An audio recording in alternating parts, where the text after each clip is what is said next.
Assalamualaikum warahmatullahi wabarakatuh. Sahabat salam yang berbahagia dimanapun Anda berada, bolehkah berdoa dengan menuntut Allah? Nah, ini tentu kalimat menuntut Allah saja sudah tidak pantas tentunya bagi kita seorang hamba. Bagaimana mungkin kita ini hamba yang lemah menuntut Allah yang maha kuasa, yang maha hebat, yang maha perkasa dan lain sebagainya. Meskipun tentu kita sebagai hamba memang diperintahkan oleh Allah untuk selalu berdoa. Di dalam Al-Quran Allah menegaskan, Ud'uni astajib lakum. Berdoalah atau mintalah kepadaku, pasti akan aku kabulkan. Nah, jangan kemudian ketika kita berdoa merasa belum dikabulkan oleh Allah atas doa-doa kita, kemudian kita menuntut umpamanya dengan mengucapkan, Ya Allah, tahun ini saya harus dapat jodoh, kalau tidak saya nggak mau nikah, saya tidak akan pernah lagi mencari jodoh. Nah, itu namanya menuntut.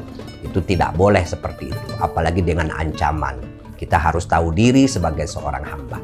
Bukan cuma sekedar dengan kalimat menuntut. Dengan kalimat yang terlalu santuy pun itu tidak boleh kita itu berdoa. Umpamanya, Ya Allah ampunilah aku jika engkau berkenan. Nah, itu tidak boleh kita mengucapkan itu. Yang jelas di dalam kita berdoa, kita harus diminta bersungguh-sungguh memohon apa yang kita inginkan kepada Allah Subhanahu wa Ta'ala dengan kalimat-kalimat yang santai, dengan kalimat-kalimat yang santun dan sopan. Lebih baik lagi dengan kalimat-kalimat yang diajarkan di dalam Al-Quran dan Sunnah Rasulullah SAW.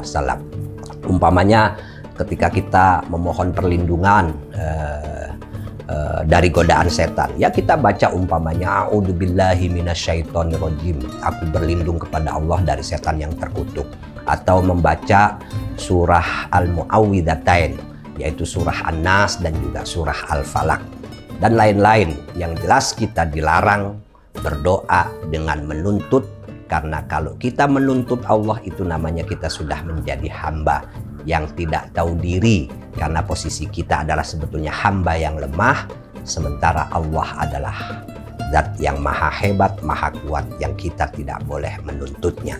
Oleh sebab itu sangat baik kalau kita berdoa itu seperti yang diajarkan oleh para ulama, dengan adab yang sopan, dengan kalimat yang diawali dengan pujian, kemudian juga ada sholawat kepada Nabi, baru kemudian kita meminta doa-doa, menyampaikan doa-doa sesuai apa yang kita inginkan.